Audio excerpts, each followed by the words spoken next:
दोस्तों नमस्कार। आप सबको गणेश चतुर्थी की ढेर सारी शुभकामनाएं। आज का दिन हम लोगों के लिए बहुत पावन का दिन है क्योंकि पूरे भारतवर्ष में ये गणेश उत्सव मनाया जा रहा है। पर कुछ महत्वपूर्ण बातें जो मैं आपसे शेयर करना चाहता हूँ, हो सकता है आप मेरी बात से सहमत या नहीं भी सहमत हो सकते हैं, पर जो मेरा ऑब्जर्वेशन है, जो मैंने समझने की कोशिश करी है, वो ये है कि गणपति बप्पा के जब आप स्वरूप देखेंगे तो आप देखेंगे उनकी आंखें छोटी हैं, कान बड़े हैं, पेट बड़ा है, शरीर भारी है, वाहन उनका छोटा है। ये सब चीज़ क्या संदेश देता है, एक एक करके समझने का कोशिश करते हैं। पहला ये, कान बड़े होने का मतलब ये है कि किसी भी चीज़ को ध्यानपूर्वक सुनो। आप अपनी ज़िंदगी में अगर आगे बढ़ना चाहते हैं तो किसी भी चीज़ को ध्यानपूर्वक सुने। बिना ध्यानपूर्वक सुने आपसे गलतियां हो सकती हैं। दूसरा, पेट बड़ा होना। पेट बड़ा होने का मतलब ये है कि आपके पास बहुत सारी बातें प्रतिदिन सुनाई पड़ती है, किसी की अच्छी बातें, किसी की बुरी बातें। तो हमारा कोशिश ये रहना चाहिए कि महत्वपूर्ण बातों को और गोपनीय बातों को पेट में ही रखना चाहिए। इन शॉर्ट अगर मैं कहूँ तो उसे अपने ही तक सीमित रखना चाहिए, ना कि वाचाल होकर के लोगों के बीच उसे स्प्रेड कर देना चाहिए, लोगों के बीच फैला देना चाहिए। इससे क्या हो सकता है, भाई भाई के बीच में लड़ाई हो सकता है, कॉलीग्स के बीच में लड़ाई हो सकता है, आप जहाँ काम कर रहे हो वहाँ का माहौल नकारात्मक हो सकता है। तो ये संदेश इससे मिलता है। तीसरा संदेश ये है, आंखें छोटी होनी चाहिए। आंखें छोटी होने का मतलब ये है कि आपकी दृष्टि सूक्ष्म होनी चाहिए। सूक्ष्म दृष्टि कहने का मतलब कि आप जिस भी कार्य को कर रहे हैं उसके बारे में आपको विजन क्लियर होना चाहिए, भविष्य क्लियर होना चाहिए कि हम ये क्यों कर रहे हैं, इसका आउटकम क्या होगा।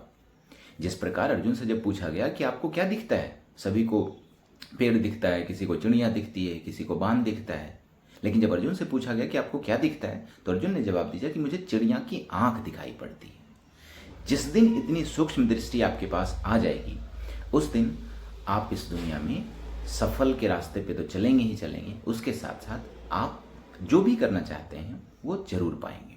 और सबसे महत्वपूर्ण बात, जो उनका वाहन है, कहा जाता है कि आपके पास बेशक चूहे जैसा वाहन हो। चूहा कहने का मतलब ये है कि बेशक आपके पास संसाधन सीमित हो, लेकिन आपका दिमाग इतना ताकतवर है, इतना महत्वपूर्ण है कि यदि आप उस दिमाग का उपयोग करेंगे तो आप जिंदगी की सारी समस्याओं से लड़ सकते हैं। मेरा मतलब ये है कि आप जब देखेंगे वैज्ञानिक दृष्टिकोण से भी, यदि मैं आपको बताऊं तो स्टीफन हॉकिंग्स, जिनके बारे में कहा जाता है कि पूरी शरीर पैरालाइज्ड थी, सिर्फ उनका दिमाग काम कर रहा था और हाथों की 2 उंगलियां। कभी कभी ऐसा भी पढ़ने को मिलता है कि आइंस्टाइन जो थे वो बचपन में बहुत स्पेशल चाइल्ड थे, वो बहुत मंद बुद्धि के बालक थे, लेकिन अचानक 11-12 वर्ष की अवस्था के बाद उनमें कॉग्निटिव सेंसेस का विस्तार हुआ, संज्ञानात्मक विस्तार हुआ, जिसकी वजह से आज उनके बारे में हम जानते हैं। थ्योरी ऑफ रिलेटिविटी के बारे में दुनिया कौन नहीं जानता है। तो ये सारी बातें हमें सीखनी चाहिए। देखिए, एक बात मैं और आपसे शेयर करना चाहता हूं कि हिंदू धर्म में कोई भी प्रतीक, प्रतीक कहने का मतलब इमेज या फिर किसी भी तरीके का मूर्ति, वो हमें कुछ संदेश देता है। हम उसकी पूजा इसलिए करने जाते हैं ताकि उससे हम संदेश ग्रहण कर सकें, और उससे संदेश ग्रहण करने के साथ साथ उसे जीवन में हम अपना अप्लाई कर सकें, जीवन में उसका उपयोग कर सकें। यदि आप गौर से देखेंगे तो हर किसी व्यक्ति के पास आज के दिन में बहुत समस्याएं हैं। कितने व्यक्तियों के पास ऐसा भी है कि समय नहीं है, कितने ऐसे व्यक्ति हैं कि बात ही करना भूल जाते हैं अपने दोस्तों के साथ, परिवार के साथ, लोगों के साथ।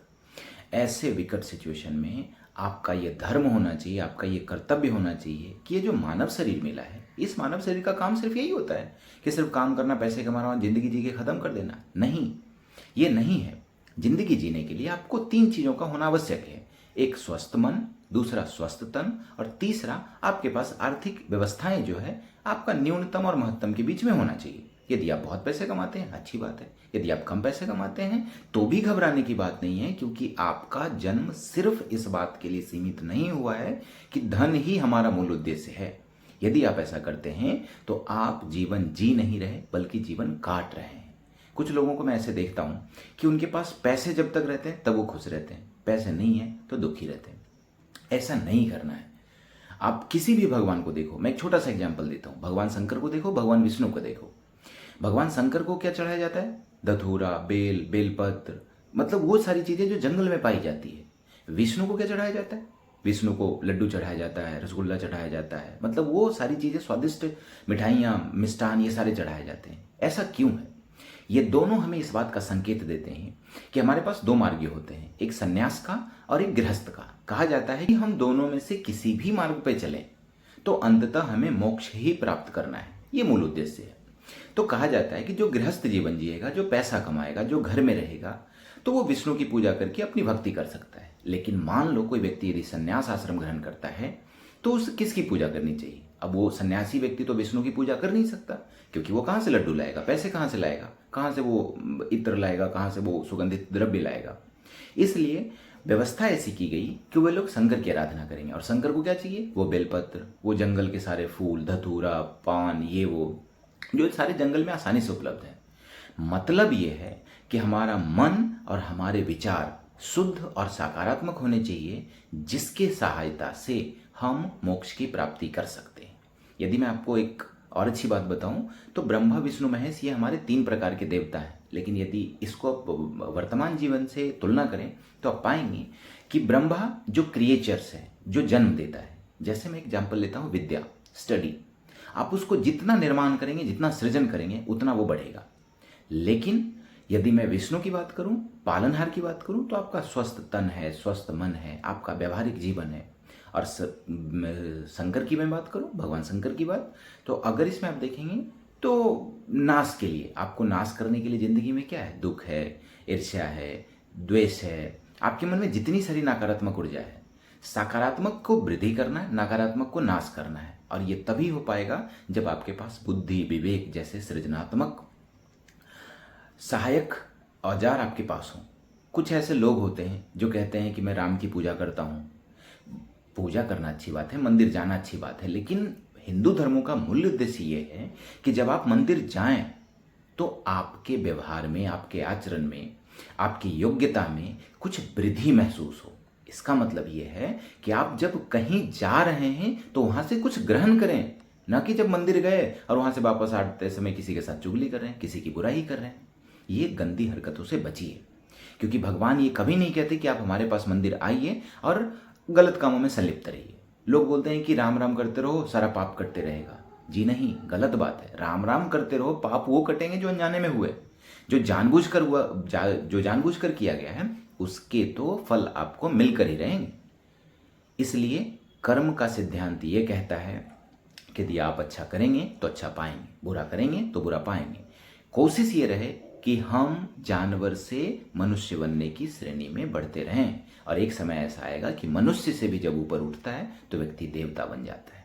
जैसे हमारे भारत में ही बहुत सारे एग्जाम्पल हैं। अटल बिहारी वाजपेयी हो गए, स्वामी विवेकानंद हो गए, डॉक्टर APJ अब्दुल कलाम हो गए, राजा राम मोहन राय हो गए, दयानंद सरस्वती हो गए। अगर इतिहास में देखें तो हजारों ऐसे लोग पड़े हैं। महात्मा गांधी हो गए, जिनके बारे में कि हम सोच भी नहीं सकते कि ये लोग इतने त्यागी पुरुष हो सकते हैं, ये लोग इतने अच्छे हो सकते हैं। यस, हो सकते हैं, बशर्ते आपका ध्यान, आपका मन और आपका स्वास्थ्य इस बात पे निर्भर करता है कि आप किस दिशा में काम कर रहे हैं। यदि आप अच्छे तरीके से काम करेंगे, यकीनन उसका परिणाम अच्छा होगा। मैं फिर से कह रहा हूं, एक बहुत अच्छा कोट कहा गया है कि stone is not broken by the first stroke of hammer, but stone is always broken by the last step of hammer. It is not mean that the first stroke was useless. आप निरंतर मेहनत करते रहिए, आगे बढ़ते रहिए। हिंदी में भी ये बार बार बहुत सारा चीज़ किया जाता है। एक और आजकल डेट में, आज के दिनों में मैं देखता हूँ कि लोगों को ना बड़ाई सुनने की आदत है। यदि आप उसकी बड़ाई कर दिए तो वो खुश, यदि आपने उसको अप्रिशिएट नहीं किया तो गलत। देखिए, ये तो कुछ लोगों की धारणा हो सकती है, लेकिन मैं आपको बताता हूँ, आप अच्छे काम करते रहिए। जिस दिन समय आएगा परमात्मा आपको उस अच्छाई का बिल्कुल मूल्य चुकाएगा। ठीक उसी प्रकार जिस प्रकार सूरज जब सुबह उगता है तो करोड़ों लोग सोए रहते हैं, लेकिन सूरज अपनी अच्छाई का काम प्रतिदिन करता है। सूरज किसी को घर घर जगाने नहीं जाता कि आप जगिए और मैं उठ गया, नहीं, वो सिर्फ उगता है और पूरे विश्व को ये पता चलता है कि सवेरा हो गया। इसलिए अच्छे काम करते रहिए, सूर्य की तरह प्रकाशित रहिए। और फिर वही वाली बात, अमन सैनी की 2 लाइन में आपको कोट करना चाहूँगा कि सूरज जितना तपना है तो सूरज जितना जलना होगा, नदियों सा आदर पाना है, पर्वत छोड़ निकलना होगा। क्यों डरें, हम तो मानव के बेटे हैं, क्यों सोचे राह सरल होगा, कुछ ज़्यादा वक्त लगेगा पर संघर्ष जरूर सफल होगा, हर एक संकट का हल होगा, वो आज नहीं तो कल होगा। बहुत बहुत धन्यवाद, जुड़े रहिए।